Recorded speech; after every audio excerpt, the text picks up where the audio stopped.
중국의 교육제도에 가장 결정적인 영향을 미친 건 정말 이게 또 아이러니하지.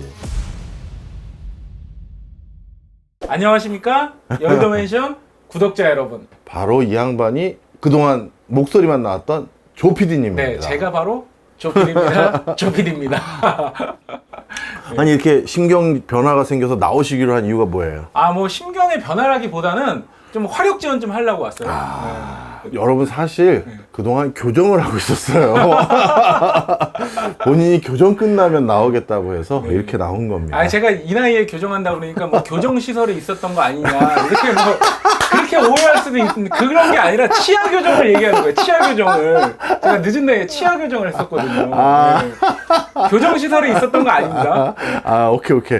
이걸 보여드려. 야 중민 한번 해드려. 건치 PD. 여의도 건치 PD. 예. 저 청취자 여러분, 저희 컨셉입니다. 그냥 형이 동생에게 그 경제 공부, 그다음에 돈 공부 시켜준다. 그런 편한 어떤 뭐랄까 컨텐츠를 만들려는 거지. 제가 뭐 방송 중에 뭐 반말 찍찍하는 거 아닙니다. 근데 이 친구 안 나오니까 그걸 몰라서 그래서 나오게 됐어요, 이제. 지난 시간에 이제 말미에 이제 수나라 때부터 시작된 이제 과거제도가 맞다. 이제 중국의 어떤 기득권층에 어떻게 도움이 되는지 더 자세하게 좀 말씀을 해주신다고 그랬어요. 오케이. 내가 그때 우리 또 시간 거의 다 돼가지고 컨텐츠 과거제도라는 인류 역사상 가장 중요한 제도적 발명이었거든.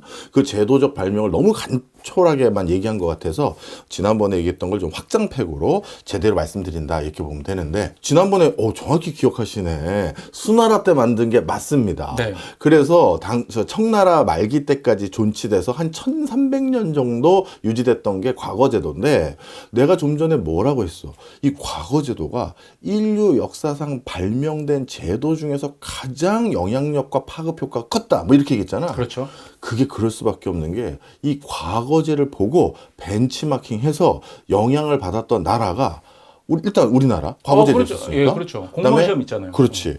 일본, 그 다음에 베트남, 저 멀리 영국, 프랑스 모두 과거제도를 보고 실적에 근거해서 사람을 평가해야 되는구나. 그리고 실제 학력에 근거해서 사람들을 평가해야 하구나. 이런 것들에 대해서 완벽하게 그 인식 전환을 하는 결정적인 제도가 바로 과거제도였어요. 확실한 거는 봉건제도보다는 더 영향력이 있는 것 같아요. 그럼 사실 봉건제도를 보고 나서 많은 사람들이 하나 걱정이 된 건 있었어. 지배계층이 분명 원하는 건 이 땅, 이 권력, 이 권세, 내 아들, 내 손주에게 물려줘야 되는데. 그렇죠, 영제 안에서. 그런데 분명히 눈 빨갛게 쳐다보면서 저것들끼리만 해먹네? 이러고 있거든. 그런데 그 전까지만 하더라도 뭘 가지고 그 봉건제를 유지하기 위한 중요한 맥락을 잡았냐면, 우리는 그런 피가 다르다. 블러드가 다르다. 그러니까 니네는 할 수가 없는 거야. 이걸 굉장히 중요시 여겼다고. 그러다 보니까 이런 것들을 계속 유지하기 위한 노력들을 또 언제 확인이 됐냐면, 우리 이제 그 어떻게 보면 시민혁명 일어나고 기업인들, 기술자들이 드디어 전통적인 귀족보다 돈을 더 많이 갖게 되면서 이 사람들도 귀족 비슷한 지위와 경제력을 확보하게 됐잖아. 그렇죠. 근데 이 귀족들이 이걸 인정하고 싶지가 않은 거야.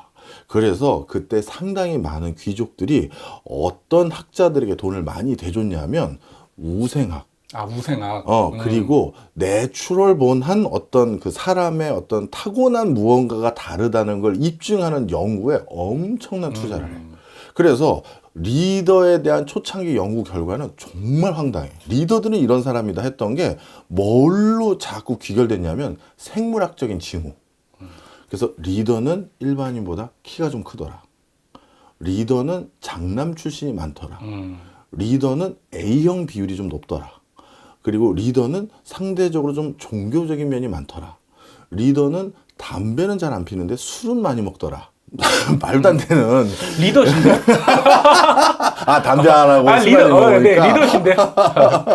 A형이네. 네, 네. 그래. 이런 식으로 리더는 뭔가 타고난 뭔가 기질이 있지 않을까라는 그걸 연구하는데 돈을 귀족들이 많이 댄 거야. 근데 그런 게 있을 리가 있겠어. 그럼요. 자, 그래서 이처럼 뭔가 귀족들은 타고난 걸 가지고 진입장벽을 만들려고 했는데 이걸로 자꾸 안 될 것 같고 자꾸 넘보는 애들이 있는 거야. 그래서 제일 무마하기 쉬운 방법이 뭘까를 계속 고민했는데 저기 그 어디야 그 동양의 실크로드의 끝단에 있는 중국이라는 나라에서 세상에 과거제도라는 제도를 만들었다고? 그러니까 시험만 보면 누구나 나랑 직접적으로 아련하면서 국가를 같이 통치하는 관료가 되고 어떻게 보면 국가의 위정자가 될 수 있는 그런 제도? 끝내주네. 생각을 한 거야. 대신 과거로 왕은 못 된다. 그렇지. 그것도 중요해. 진짜 중요한 얘기였어. 자, 그러면 이제부터 본격적으로 왜 프랑스를 비롯해서 영국을 비롯해서 많은 국가의 위정자들이 이 과거제도 좋구나. 이거 차용하자라고 하게 된 건지를 얘기를 하려고 하는 거야. 오늘날 교육제도에도 많은 영향을 미쳐. 자, 보자고. 일단 과거제도가 시대별로 조금씩 차이가 있었는데 우리가 생각하는 가장 전형적인 과거제도가 완료된 시점은 명나라야. 명나라 때. 근데 이 명나라 때 과거제도는 두 가지로 나눠. 과거시랑 학교시로 나눠져. 그래서 최종 합격을 하려면 이 두 가지를 전부 다 합격을 해야 되는데 내가 과거시랑 학교시라고 얘기했는데 사실 그 두 가지가 각각 3개의 시험씩이 있어. 아유, 복잡하네 벌써. 이 학교시는 어떻게 되는 거냐면 전국 각지에서 과거시 보러 오겠다는 사람들이 많은데 근데 이 중에는 말이지 이런 사람들 있잖아. 왜 솔직히 수험생활 열심히 안 했는데 혹시나 하는 마음에 붙을까 싶어서 그냥 오는 사람들. 허수지원자들. 이런 사람들 때문에 행정력이 너무 마비가 되는 거야. 이거 응시율이 우리 공무원 시험도 몇백 대 1 되면 전국의 모든 고등학교 빌리고 하니까 그렇죠. 이거 뭐 우리 수도 난징이니 뭐 베이징이니 여기에서 이걸 해결할 수가 없는 지경이 됐다고. 그래서 아이디어를 생각한 게 학교시를 먼저 붙은 사람만 과거시를 볼 수가 있는 거야. 이 학교시가 또 시험이 몇 개? 3개야. 현시, 부시, 원시 이 3가지를 얘기하는데 이 현시, 부시, 원시 이 3가지 학교시를 전부 합격을 해야 바로 과거시를 볼 수가 있는 거야. 과거시를 합격을 하는 건 3가지가 있는데 향시를 붙어야 되는 게 먼저야. 이 향시는 무슨 향이겠어? 고향? 맞아. 내가 살고 있는 지방에서 먼저 시험을 보는 거야. 그래서 그 향시를 붙은 사람이 그 다음에 이제 뭘 보냐면 회시를 봐. 이 회시는 뭐냐 하면 어디냐? 수도에 가서 보는 거야. 이거 뭐 약간 전국체전 같은 그런 그렇지. 개념이네요. 동네에서 내가 일단 뭔가 대표 선수가 되면 그렇죠. 그 다음 이제 서울 가는 시대배 우승하고 도민체전 우승하고 그렇지. 전국체전 나가는 그런 거야. 그래서 회시를 보러 간 다음에 그 다음에 전시라는 걸 봐. 이 전시는 황제 앞에서 마지막으로 시험을 한번 보는 거야. 자, 그러면 이 과거시라는 이 3가지 시험을 모두 다 합격하려면 어떻게 해야 돼? 뭐 전폭적인 지원, 공부만 할 수 있는 토대가 마련이 돼 있는 사람만 할 수 있는 거잖아요. 그렇지. 그러니 네가 말한 것처럼 수험 기간이 길어질 수밖에 없는 거지. 상대적으로 돈을 지원받을 수 있는 사람들만 실제 과거에 최종 합격을 할 수가 있었어. 일단 표면상으로 이 치열한 경쟁률을 뚫고서라도 합격만 하면 무조건 나랑 같이 국가를 통치한다라고 했지만 첫 번째 네가 진입장벽인 이거는 금전적인 싸움이다. 실질적으로 돈 놓고 합격하기라는 요소도 상당히 많이 있다라고 얘기한 거잖아. 그거 말고도 또 어떤 요소가 있는지를 좀 몇 개 얘기할게. 네. 지난번에도 슬쩍 얘기했지만 중국에서 합격을 하기 위해서 제일 중요한 요소 중에 2가지가 있는데 사숙과 과외야. 사숙과 과외. 어. 과외는 짐작이 가는데 사숙은 뭐? 사숙은 실제 선생님을 구하기가 어렵잖아. 돈 없는 사람들은. 그래서 사숙이라는 게 머릿속에서 시뮬레이션을 하는 거야. 내 옆에 공자님이 앉아 계시고 이 공자님이 나에게 지금 이 사서오경을 가르쳐주고 있다. 이렇게 했었을 때 이 사서오경에 대해서 공자님은 이렇게 얘기하시니 나는 이렇게 화답하리요 하면서 본인이 시뮬레이션 공부를 하는 거야. 그래서 이 사숙을 하는 사람들이 많았고, 물론 뭐 하나 말해주면 그 당시 서원이라고 해서 민간 교육학교들이 있긴 있었지만 그게 중요한 게 아니라 사숙의 합격률은 낮고 과외받은 사람들이 합격률이 높지. 아, 그래요. 내가 얘기했잖아. 그렇죠. 뭐라고? 쪽집게. 쪽집게. 네. 그래서 어떻게 하느냐? 일단 학교실을 붙은 명망가 집안의 자제들은 아버지가 일단 난징이나 베이징에 집을 구해줘. 너 이제 과거시를 제대로 공부해야 된다. 아빠가 네 형도 합격했을 때 아니면 네 증조부가 합격할 때 사놓은 집을 거기 아직도 비워뒀다. 거기 가서 이제 본격적으로 과거시를 준비해라. 그럼 제가 책만 싸가지고 가면 됩니까? 아니다 이놈아. 거기 가면 네 과외 선생님이 기다리고 있을 거다. 책도 다 있다. 작년에 장원하신 분이래더라. 그리고 그 사람 수업 끝나면 재작년 장원한 사람이 계속 수업할 거다 이놈아. 이렇게 된 거야. 그럼에도 불구하고 위정자들이나 이미 초창기에 어떻게 보면 황제 옆에 있었던 그 어떻게 보면 친인척이라든가 개국공신들은 그럼에도 불구하고 우리 내 아들은 꼴통이야. 얘는 내가 그렇게 돈을 발라서 그 선생을 붙여도 그 책에 있는 내용 그걸 못 외워서 맨날 떨어진다. 이게 또 걱정이 된 거야. 그래서 어떤 제도를 도입했다? 지역별로 합격자 수를 쿼터를 둬. 사실 요즘 중국도 그렇죠. 똑같지. 그래서 어떻게 하느냐? 지역별로 어느 동네에선 몇 명 합격하고 어느 동네에선 몇 명 합격한다. 이 쿼터를 두는데, 그런데 이 쿼터를 둘 때 어떻게 하느냐? 생각을 해봐. 수도에서 산다는 건 지금도 집값이 비싸잖아. 그렇죠. 당시에 집값이 어떻겠어? 똑같아. 엄청 비싸. 그래서 지방에 진짜 어렵게 고학하는 사람들은 수도 근처에 살 수가 없어. 그런데 그 중에선 천재들도 있겠지. 그런데 그런 애들이 막 진짜 막 5만 대 1로 합격하고 그러면 우리 아들은 또 그래서 떨어진 거잖아. 그래서 나름대로 지역별로 합격생의 쿼터를 두는데 수도 근처에 합격생 쿼터를 늘려놓은 거야. 그리고 어떻게 한다? 우리 애는 슬쩍 그 호적을 어디로 옮긴다? 수도로 옮기는 거야. 거기 살고 있는 게 맞잖아. 그렇게 해서 지역 간의 뭐라고 그러지? 실질적인 경쟁률이 다른 거야. 요즘 중국이 어때? 지역마다 수능 문제가 달라. 네, 그렇다고 그러더라고요. 그러면 문제가 다른 것도 이게 과연 형평성이 있느냐가 의구심이 드는데, 요즘 중국의 대학 입시 제도의 최종 합격생 점수도 그래서 달라. 바로 이런 제도를 처음 창안한 게 과거제야. 참 그런 면이 있었구나. 지금도 중국에서 어떻게 보면 아버지가 크게 사업하거나 아버지가 공산당의 중요 보직을 갖거나 아버지가 어떤 국제기구에 일을 하거나 그런 사람들은 다 어디 살겠어? 북경 근처에 살고. 그렇지. 아니면 상하이 근처나. 네, 상하이 근처. 그러니까 그쪽 지역에서 태어난 사람들의 합격률이 상대적으로 좋을 수밖에 없도록 제도가 세팅되어져 있는 게 과거 때도 그랬어요. 과거 제도 때도. 실제 베이징에서는 또 대학도 워낙 많다 보니까 꼭 베이징 대학이 아니라 베이징 사범대학이라든가 그거에 준하는 나름대로 명망 있는 대학도 많고, 그렇죠. 나는 선생님이 되고 싶어 하는 애들은 글로 갈 거 아니야. 그러다 보니까 이러한 특이한 점들이 많다라는 거지.